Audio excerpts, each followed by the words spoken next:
3D printers are running 24/7 at the Nimer household. The machines are a little noisy, yes. Janet Nimer and her son Zayn are busy making and assembling much-needed face shields.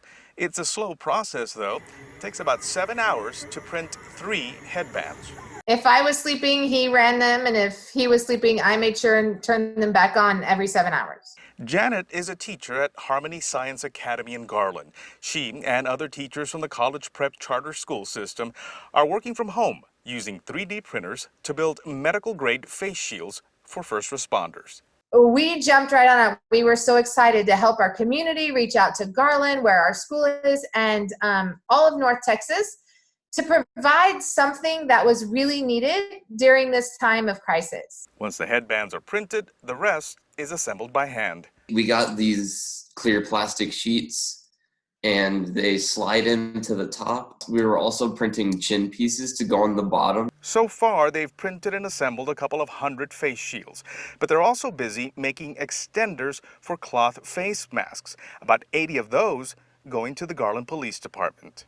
You loop the strap on here, and then when you put it on, instead of putting it around your ear, then you hook it to the back, and it's adjustable so you don't have that pressure on your ears for someone who has to wear these all the time.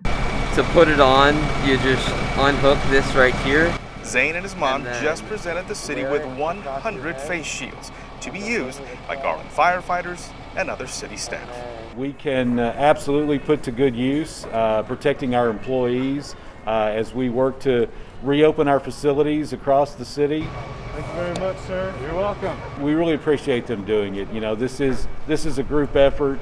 We are all, facing the same challenges, and for them to take the time to think about protecting the city employees is just fantastic. It's something we can do from home and give back to the community, help out our officers, our first responders, people who are out there every day still risking their lives, so that we can be safe when we go back to work and back to school.